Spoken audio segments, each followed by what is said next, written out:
जिसके बिना राम कथा न सुनी जा सकती है, न समझी जा सकती है, न उसमें मन लगता है, न वो अच्छी लगती है। राम कथा का प्रवेश द्वार,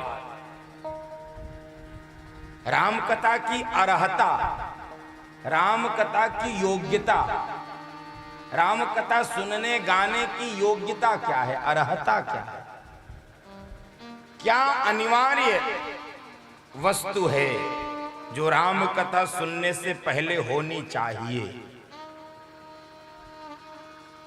उसको प्राप्त करने के लिए दूसरा श्लोक, मानस के सुधीर श्रोता बैठे हैं, आपको ध्यान में हो, मंगलाचरण का दूसरा श्लोक, भवानी शंकरौ वंदे। फिर जो राम कथा के लिए अनिवार्य दो वस्तु है, श्रद्धा विश्वास रूपिणौ, यही दो वस्तु है। याभ्याम बिना न पश्यन्ते सिद्धाः स्वान्तः स्थमीश्वरम्।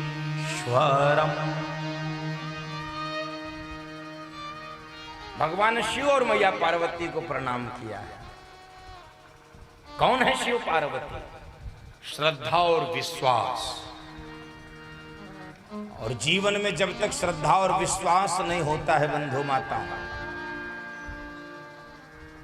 श्रद्धा और विश्वास के बिना राम कथा मिल ही नहीं सकती है।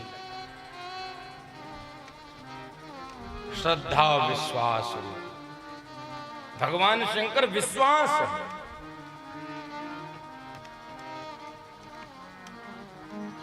मैया श्रद्धा है। और श्रद्धा और विश्वास का जब मिलन हो जाता है तब भगवान और भक्ति का मिलन होता है, तब भगवान और भक्ति का प्राकट्य होता है। इसलिए भवानी शंकरौ वंदे श्रद्धा विश्वास रूप। और फिर उसी विश्वास को दृढ़ करने के लिए वंदे बोधमयं नित्यं गुरुं शंकर रूपीणम्। गुरु रूप में भगवान शंकर को प्रणाम किया। लेकिन यहां पर भगवान शंकर को प्रणाम करने में एक विशेष बात है। उस विशेष बात से बाबा तुलसी का लाभ होने वाला है, हम सबका भी लाभ होने वाला है। जो गुरु रूप में शंकर को प्रणाम किया है उसमें बड़ी भारी विशेषता है। हमारा ध्यान वहां जाता है कि नहीं मैं नहीं जानता हूं, लेकिन जानना चाहिए भगवान शंकर को गुरु रूप में मानने पर क्या विशेषता, और उस श्लोक में इस श्लोक में उसका वर्णन। वंदे बोधमयं नित्यं गुरुं शंकर रूपीणम् यमाश्रितो हि वक्रोऽपि चंद्रः सर्वत्र वंद्यते। जिसके माथे पर टेढ़ा पतला चंद्रमा भी पूजित हो जाता। भगवान शंकर के आश्रित होकर, भगवान शंकर के आश्रित होकर टेढ़ा चंद्रमा भी विश्व वंद्य हो जाता है, जगत वंद्य हो जाता है, पूरी दुनिया में पूजा जाता है। यमाश्रितो ही वक्रोपि। तो बाबा तुलसी ने अपना फायदा सोच लिया। वाह प्रभु, तुम्हारे माथे पर यदि टेढ़ा चंद्रमा विराजमान होकर दुनिया में पूजा जा सकता है, तो ये टेढ़ा मेढ़ा तुलसीदास भी,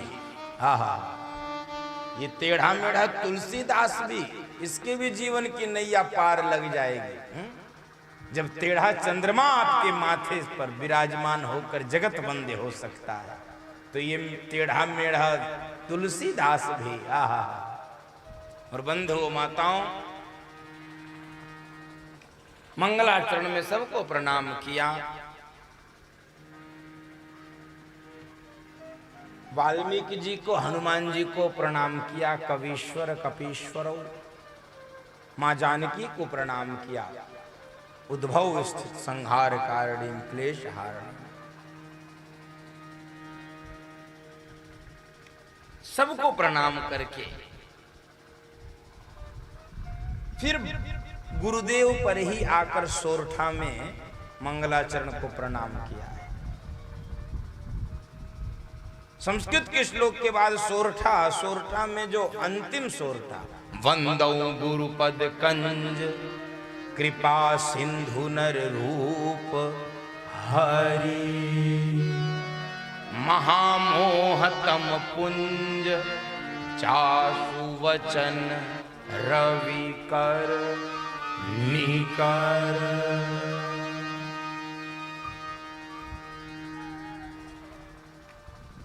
गुरुदेव को प्रणाम किया है। गुरु की महिमा 2-4 मिनट में आपको बताऊं, क्योंकि इसके बाद मंगलाचरण में सबसे पहले गुरुदेव को ही प्रणाम किया। चौपाइयां गुरुदेव को प्रणाम करके प्रारंभ हुई। वंदो गुरुपद पद्म परागा सुरुचि सुबास सरस। लेकिन ये सोरठा बड़ा महत्वपूर्ण है। इसमें लिख रहे हैं कृपा सिंधु नर रूप हरि। एक ही व्यक्ति में दो व्यक्तित्व है।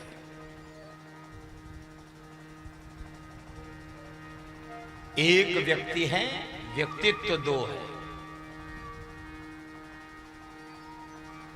नररूप है, नररूप होता है हरि। इसलिए कई बार आंखें पहचान नहीं पाती।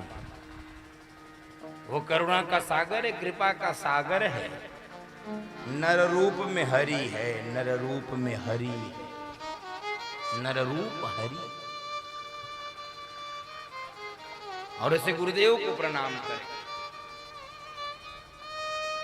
राम कथा की भूमिका को तैयार कर रहे हैं बाबा तुलसी, बंदो माता। कथा सुनाइए। राम कथा बाद में किसी ने पूछा भी, ये अटपटा नहीं लगता है? रामचरित मानस का मूल प्रतिपाद्य विषय, राम कथा का मूल प्रतिपाद्य विषय भगवान राम है। और आप शिव कथा सुना रहे हो। शिव कथा तो शिव पुराण में सुन लेते, राम कथा में शिव कथा की क्या आवश्यकता है? वही आवश्यकता है बंदो माता। श्रद्धा विश्वास रूपिणौ, बिना श्रद्धा विश्वास के भक्ति और भगवान से मिलन संभव नहीं है। जीवन में जब तक श्रद्धा और भक्ति, तो भगवान शिव और पार्वती का मिलन अर्थात श्रद्धा और भक्ति का मिलन है।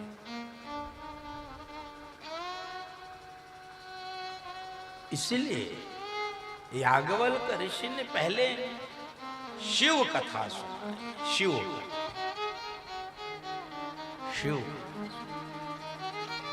पहले शिव कथा। और ये शिव कथा प्रारंभ कहां से हो रही है? त्रेता युग।